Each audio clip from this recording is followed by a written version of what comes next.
Assalamualaikum warahmatullahi wabarakatuh. Waalaikumsalam warahmatullahi wabarakatuh. Di ngapunten Gus, ini jamaah kami ini saya tergolong awam. Mohon untuk secara lugawi sirul asror itu apa? Kalau ada soal basirah itu apa? Terus mbok pilih pengalaman panjenengan secara praktis kersane konco-konco sing rawuh niku gampil. Insyaallah mudah-mudahan saya juga berharap karena untuk praktek sirul asror itu untuk bisa lebih fokus dengan suluk atau dengan khalwat. Barangkali nanti kalau Pondok Jaya Baru tiap apa mengadakan khusus untuk khalwat itu, mohon nanti untuk bisa kami ketahui. Barangkali ada teman-teman yang berniat juga untuk mengikutinya. Terima kasih. Assalamualaikum warahmatullahi wabarakatuh. Waalaikumsalam warahmatullahi wabarakatuh. Oke, sir dulu tak buka. Apa siri? Siri itu kan rahasia. Makna lugat tidak diketahui orang lain. Berarti diucapkan di dalam hati Allahu Allahu Allah. Nah hati itu disebut siri. Lah apa sirul asrar? Sir di dalam piro-piro sir. Nah ini di dalam rahasia lagi ada rahasia. Iki secara lugot.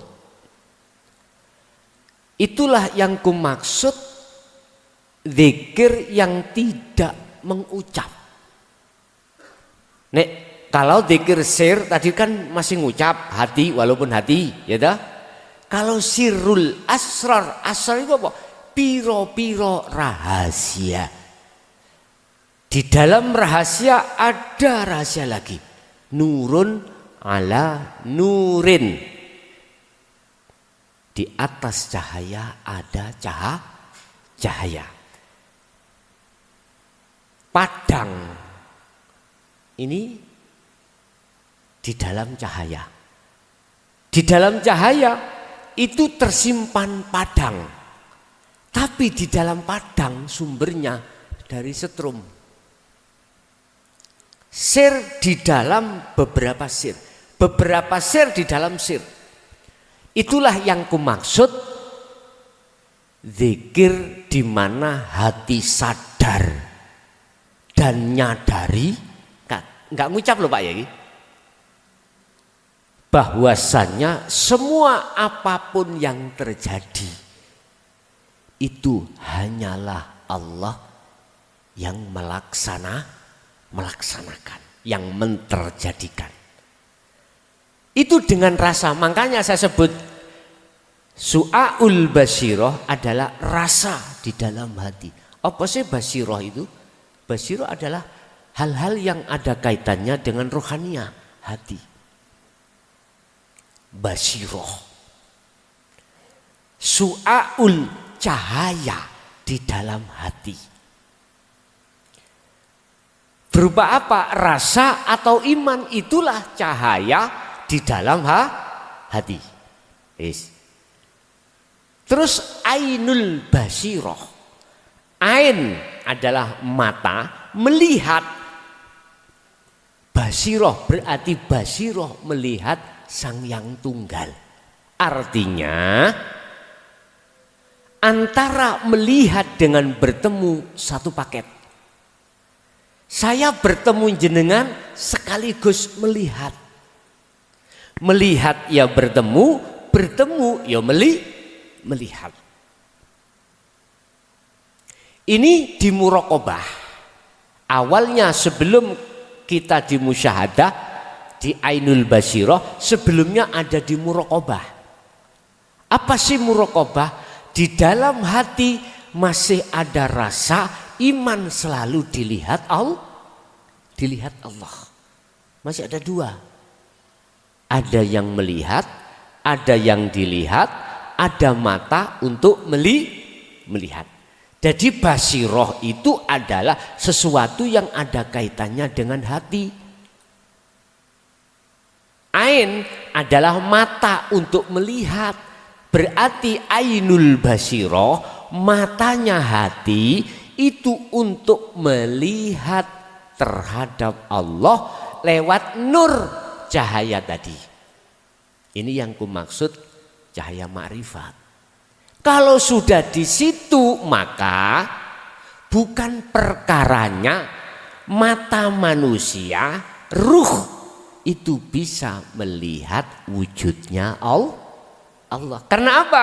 Karena ruh mata itu makhluk badan. Makhluk. Sebab enggak ada ceritanya makhluk bisa melihat wujudnya Allah. Yang bisa melihat wujudnya Allah, ya Allah sendiri. Man arafa nafsah ya faqat arafa rabbah. Sing sapa wonge roh ngerti dirinya sendiri, maka dia akan mengerti Tuhannya. Maksudnya dirinya siapa? Asale gak ono. Berarti gak merasa ada. Kalau masih merasa ada si makhluk ini, justru ikilah akan menutupi diri kita pada Allah. Saged dipaham, sondo angel ya niki. Wis ngeten mawon, Pak. Tadi yang diminta ini jenengan akan paham dengan sepaham-pahamnya kalau sudah praktek zikir terus makrifat baru dong. Saya berbicara ini hanya sebatas ilmu, belum praktek. Ada kalanya ilmu ini akan bisa diterima paham, ada kalanya tidak. Kadang-kadang sing paham aja cuman hanya di akal. Karena logika, karena sudah kadang-kadang sudah di hati, karena sudah praktek. Wis, kembali kepada ainul basirah. Ketemu Allah berarti mata hati itu bisa atau dikatakan melihat Allah. Belum berhenti loh Pak Ninggil ya. Iki kan koyok-koyok mata hati jenengan bisa melihat wujudnya, padahal bukan itu maksud kula. Tadi kan sudah dikatakan makrifat iku la yarauna li anfusihim sayan. Si hamba niki fana wis. Si roh iki fana.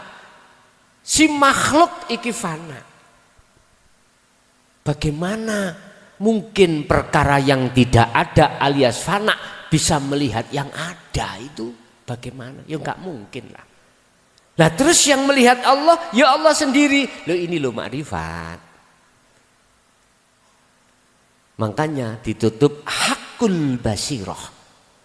Sudah benar imanmu, tidak ada selain Allah. Kok tambah suwe, tambah bingung toh. Ya wis nikmatono bingungmu. Bingung gurmek dilut 40 dina ae. Kula dhisik puluhan tahun, Pak. Pun. Yang kedua, setiap hari Pak di Ponpes iku kholwat. Setiap hari tidak mengenal waktu dan tempat, tapi bukan rombongan enggak, jamaah enggak, sendiri-sendiri. Sudah saya kasih jalan, caranya begini, udah laksanakan. Jadi setiap saat dan waktu yang ada di pondok itu selalu berkholwat. Ada yang kholwatnya di sawah Pak, sambil nanem padi, sambil nanem jagung. Wis macam-macam. Ada yang di kamar sendiri, di kamar enggak keluar-keluar. Ada yang sambil jalan. Ini terserah. Enak yang di dalam tadi Pak ya. Jadi gak keluar. Sudah ada yang masakkan, tinggal makan sendiri, sudah. Nggih. Ngapunten Gus. Nggih. Untuk Sirul Asrar ini menapa kedah harus biat. Terus menawi kedah harus biat. Menapa jamaah kedah dateng Jaya Baru, menapa panjenengan rawuh malih mriki. Ngoten nggih. Ngeten. Perkawis beat itu Pak, saya kasih tahu dulu,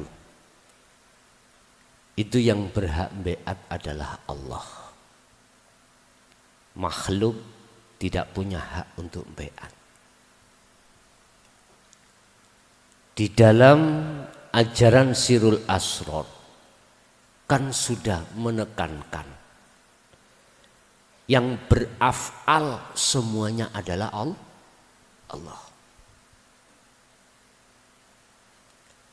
Kalau masalah tempat dimanapun bisa Pak, tidak harus ke Pondok Jaya Baru, di pondok sini pun juga bisa. Sebab beat ini adalah menyambungkan talinya ruh sampean iman pada Allah yang sudah keputus oleh nafsu masing-masing, akhirnya hati kita sering lalai pada Allah. Lah yang berhak menyambungkan membaiat ini adalah Allah sendiri. Buktinya kalau enggak ada Allah di dalam diri kita, diri saya, bisa enggak aku ngomong ngeten iki? Enggak bisa. Jadi saya sendiri sebagai makhluk harus duduk di tajalli. Enggak boleh saya ditakholi, merasa saya yang baiat. Batal Pak ini. Harus Allah. Berarti khusus pada diri saya harus duduk di tajalli. Berarti yang membaiat jenengan adalah Allah. Sampai juga begitu ketika disambungkan tali jenengan terhadap Allah, menghadapnya yang membaiat itu bukan makhluk, tapi Allah. Ini urusan rohania loh Pak ya, bukan urusan jasmania. Sebab asyhadu menghadapnya bersaksinya itu ruh kepada ilallah hidup.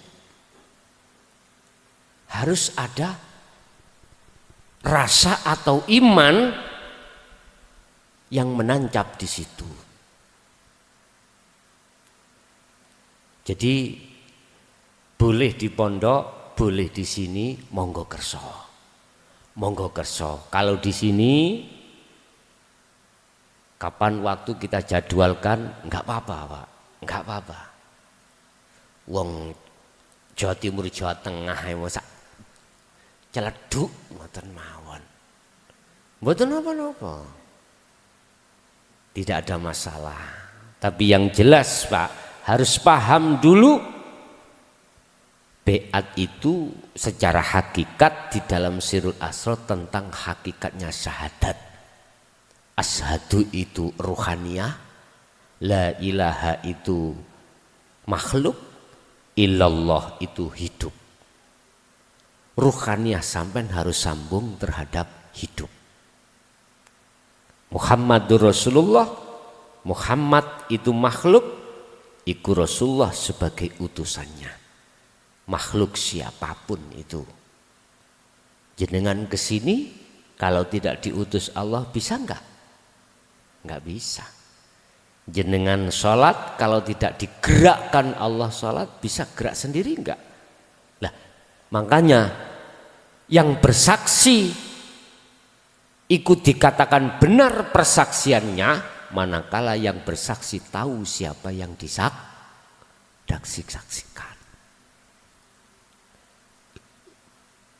Monggo yi sak kersa kula nderekaken mawon, nderekake. Kula nderekake mawon teng mriki saged, teng tengah pasar nggih saged. Nggih. Terus ada pertanyaan gini. Secara umum biasane wonten bisaroh, wonten mahar, lah ngoten nggih. Umume niki lho. Halo. Nggih. Sinten sing nate beat secara thariqah? Biasanya kan berbicara tentang masalah mahar toh? Enggak ada mahar. Enggak ada. Mosok Gusti Allah iku butuh mahar. Wong sing beat Allah. Mahar enggak? Allah butuh enggak? Enggak ada. Oleh karena manusianya merasa yang membeat, maka butuh mahar. Wong sing beat Allah, mosok Allah kate butuh mahar? Mboten, tidak ada. Makanya sering WA tanya pada saya, apakah ada mahar? Enggak ada. Enggak ada. Jadi apa baiat di hakikat itu biasanya aturan tidak sama di thariqah. Kalau di thariqah biasanya itu disebut talqin, Pak, ya. Banyak aturan-aturan di situ. Sebab kami membaiat sirul asrar dan fana'ul dzikri, tidak membaiat jahri dengan siri. Nah, jahri dengan siri ya sudah wajar lah, kalau muncul mahar itu sudah wajar. Tapi kalau sudah kerana sirul asrar dan fana'ul dzikri enggak ada. Nggih. Ada lagi? Monggo. 11:30. Kula nderekake mawon.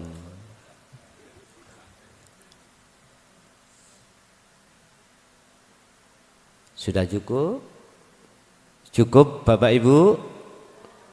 Oke. Pun begitulah Bapak Ibu. Apa yang kita terima semata-mata semua itu datangnya bukan dari saya sebagai makhluk. Saya minangka speaker, Pak. Minangka speaker itu tidak bisa bersuara manakala tidak ada yang halu-halu.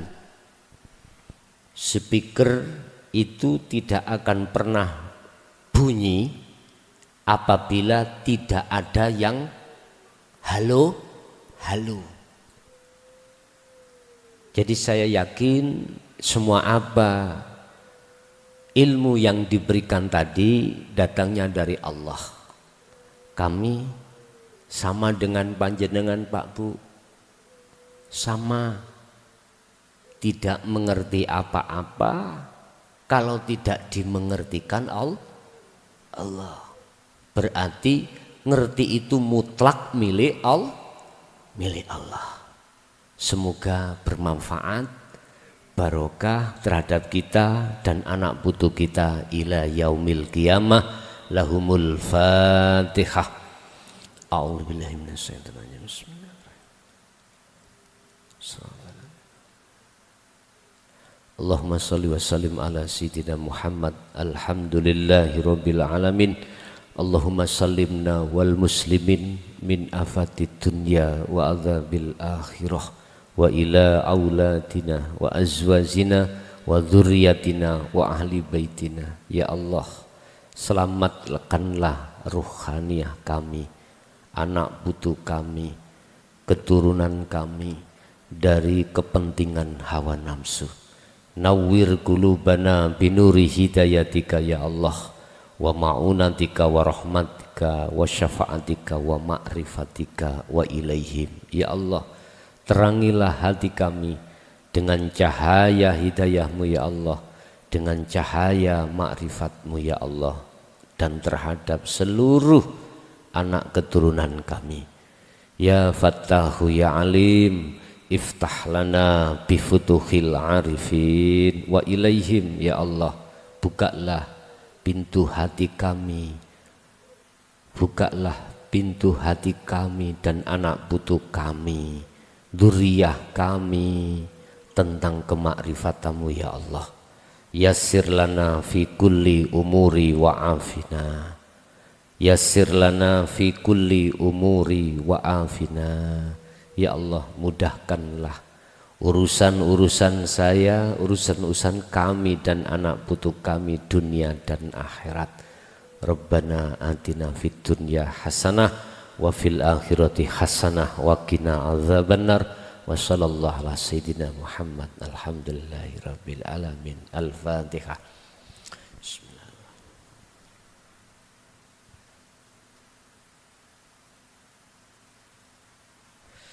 Kurang lebihnya mohon maaf. Akhirul kalam, hadanallah wa iyyakum wal afa minkum. Assalamualaikum warahmatullahi wabarakatuh.